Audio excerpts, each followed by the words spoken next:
Hey everybody, this is Blue. I wanted to talk about Witchtok or Tik Tok. On this video, there are a lot of things that are just kind of concerning me over this particular social media. What is Witchtok? Well, it is that applications or that social media's witchy community. I mean, we have a witchy community here on YouTube. We have many on Facebook. I've heard of Twitter witches, and so TikTok has their own witchy community as well. And I am not directing this at any one person. Okay, this is a general feeling that I have concerning TikTok and their witchy community. My first issue with TikTok is the platform itself.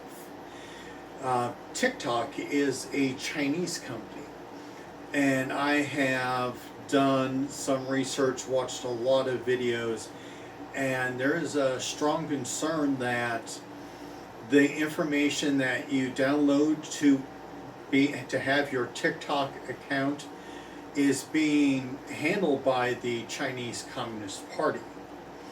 I mean, yes, we deal here in the U.S. with companies wanting to take our personal information, but not a government directly, like what the Communist Party likes to do. So I myself will never use TikTok because the idea of directly sending the Communist Party my private information, which could include credit cards and all that, scares me. Okay.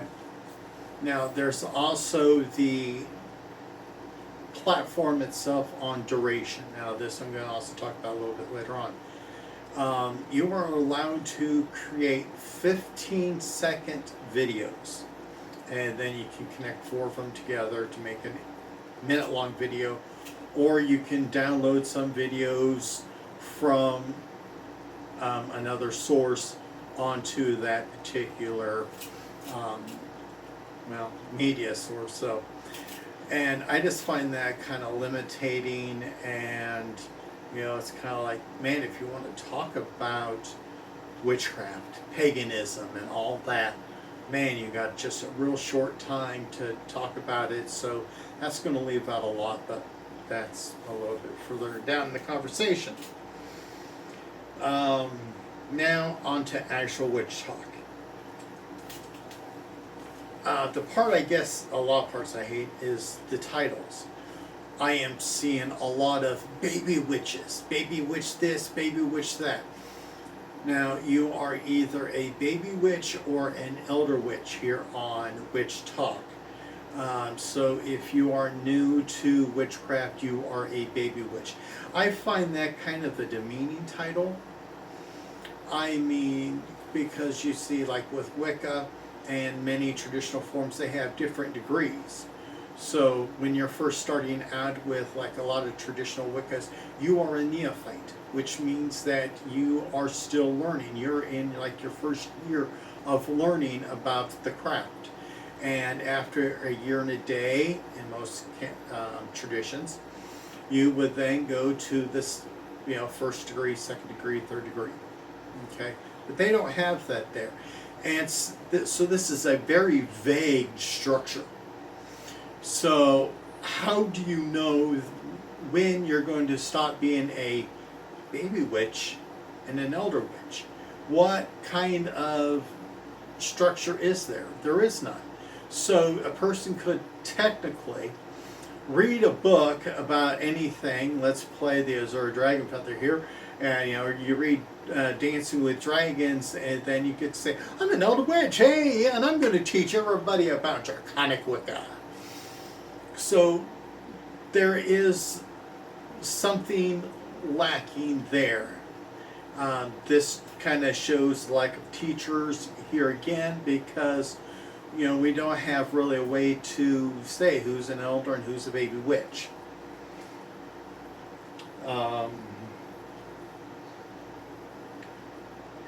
Okay, now I've watched a lot of videos these last 2 weeks. I've probably watched about 4 or 5 hours of TikTok videos. A lot of them were these compilation videos where I'm just seeing stuff and I'm going, oh my lord. And that's kind of why I'm doing this video, because I've seen stuff that I do not agree with. I have seen people make some outrageous claims, did some outrageous stuff, and it just, like, this can't be representing the witchy community. Please, no. But it is. Again, because we don't have any structure and all that, anybody and everybody can post a video. I mean, we got people that are claiming to be part of this Witchtok community dancing on videos. You know, we do like to dance. And, you know, sometimes we do dance around our circle when we're doing some ceremonial magic and all that. But you know what?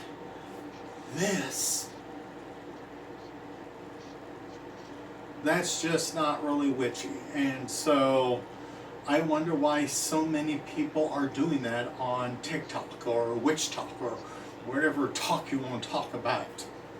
Okay? But there's more. Because these videos are so short, they cannot make a detailed video. They are showing you how to do like spell jars and sigils, and they're relatively short videos. There is so much that needs to be said. There are details that need to be explained. And so you cannot give a lesson on any form of magic or paganism with these super short videos. I think that's a fool's errand. I think it is a misservice for us witches and pagans out there, because you can't give the fine details that are needed, especially with spellcraft. Now, because we do not have a lot of teachers out there, we have people out there that are doing this for the shock, the awe, the look at me, I'm cool. And so they are videotaping their spell works. Sometimes they're doing live videotapes. Don't do that. Magic is supposed to be private. It is between yourself and maybe include a coven, but it's that. It is something that you do kind of privately. When you advertise it, as I saw in another video, you are allowing other people to have the chance to mess around with your spell. You are showing them what you're doing, you're showing them the words, everything. And so they can kind of pervert your spell so that it backfires on you, or it gives the reverse results. Your spell could have worked perfectly if 3,000 people didn't know about it. And so please do not videotape your spells. You can talk about your spells and all that, but to actually videotape you performing one is not advisable. Another reason why you don't want to videotape is because if you are going to try to channel from a deity, like so many of you want to channel from Hecate or Caradun, what if the goddess does not want her actions to be videotaped? She's going to ignore you then. Or worse yet, she is going to be disrespected, and if you believe in entities, she is going to pervert the spell herself, and you will have spell failure. And, you know, so you're not going to learn, you're not going to advance, because everything you do is going to fail because you're videotaping every dang thing you do. I actually was watching a video, and I pay attention to the names. There is one lady who, Moonlight something, that it seems like she had like 5 or 6 compilation videos. So it's like she's making a video every day, then putting it in these compilation videos and posting it on YouTube and all that. And that's just spending way too much time online.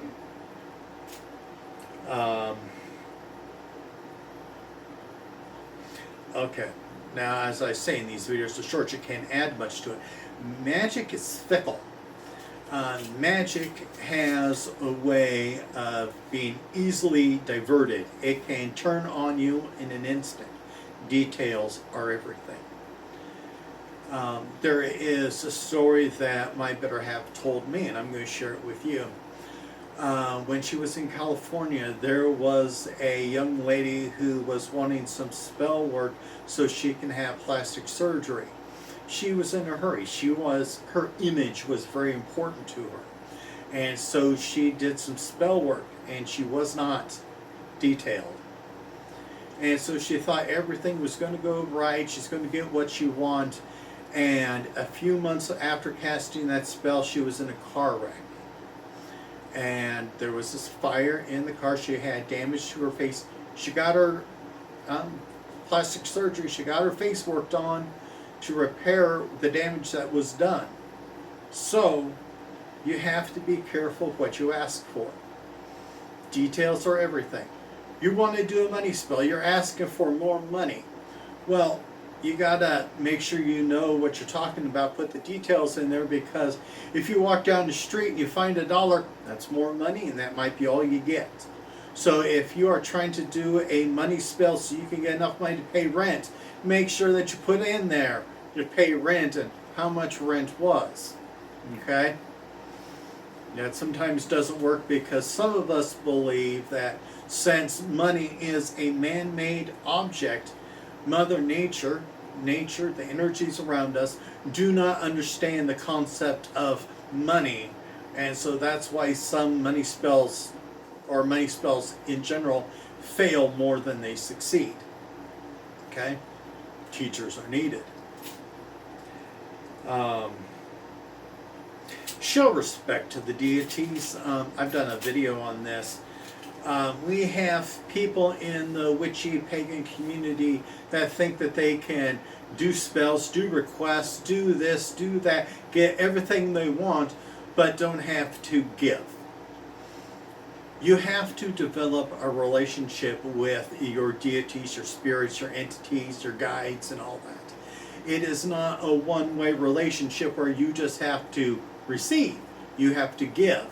And sometimes you have to give for a while, develop that relationship, make the sacrifices before you can call on a goddess like Hecate. Alright? I did a video. People sometimes treat the gods, goddesses, deities, entities as Pokemon cards, where if something comes up, they're going to look through their dictionary and they're going to say, oh, Hermes would be good on this particular problem. So let's call out Hermes and let's do a ritual, and man, I got what I want. It doesn't work that way. Okay? If you do not have a relationship and understanding, some type of established connection with Hermes or any other god, goddess, entity, or whatever, why are they going to want to help you? They don't owe you squat. If you want something from them, you owe them. Okay? Remember that. Hex work. Oh, gee whiz, yeah. Most witches that do hexes do not advertise it on their social media every time they do a spell. Most witches, I would say 95 of them easily, hex in silence. They don't want people to know what they're doing, because if they know, then they could do something to take it down, to pervert it, to change it around. So we don't say it. So if there's a person down the street that's irking you, you don't say, hey there, pain in the butt, I'm going to hex you. No. You just wait some night, maybe a new moon, and you just write your little incantation, you do the hexing, and then you forget about it. It's done. We don't advertise. And so for those of you out there that are new to witchcraft, paganism, and such, if you think that you're being hexed, I highly doubt it.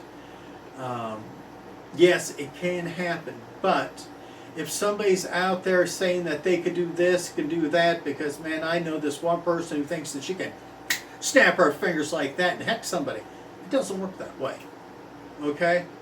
And so if they're doing that, you can just ignore them, because they are trying to intimidate you without putting the effort into it. All right?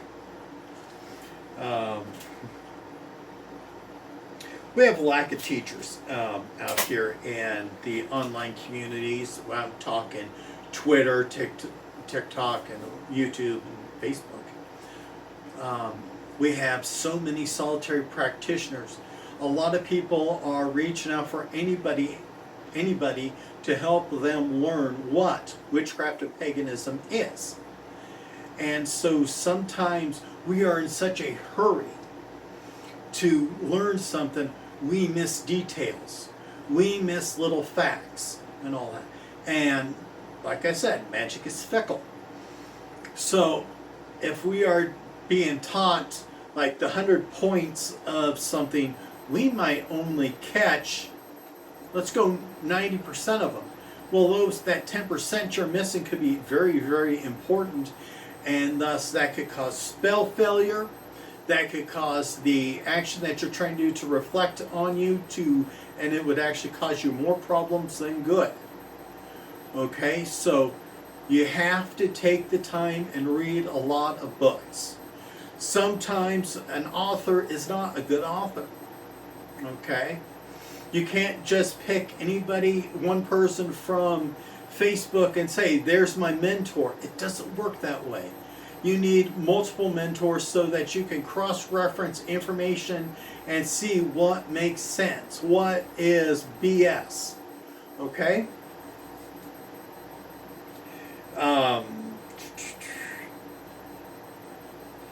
Also, oh gosh, this one is good. We have a lot of people on Facebook and all that want to ask, do you know a spell for whatever?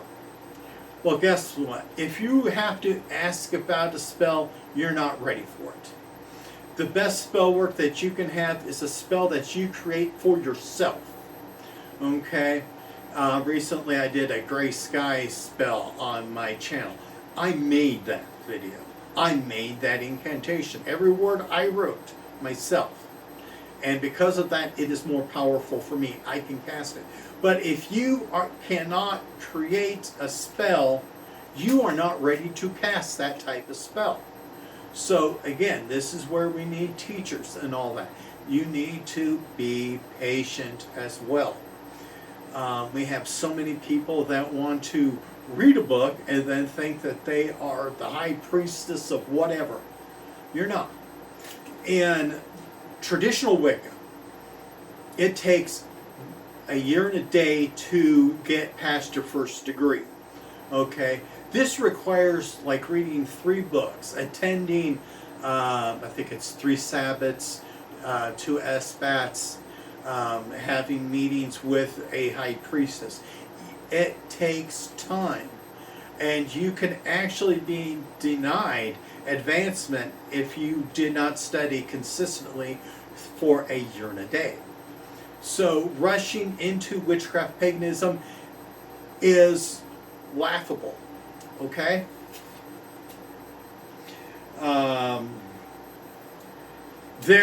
This is something I saw and all. We have a lot of people that are wanting to do witch jars and all that, and there's lots of them on TikTok. And what they're doing is they're dripping the wax on top of the bottle. And I think that is so stupid. They have these ugly wax-covered bottles. We put the wax around the rim of the lid. Okay? We don't put it on top. We don't smother the whole bottle where it looks like an ugly monstrosity. We take the time, you make it look good, you put the wax around the edge of the lid. You don't use plastic, you use glass. Okay, you can use quartz, metal. Don't use plastic. Alright? And that's pretty much it for today. The Witchtok community is a social experiment. It seems to be there to make people look good, to look spooky and all that. I don't think it has the ability to be taken seriously. Please put your comments down below. This is how I think. I could be wrong, and let's have a discussion about this. So everybody, please take care. Be at peace.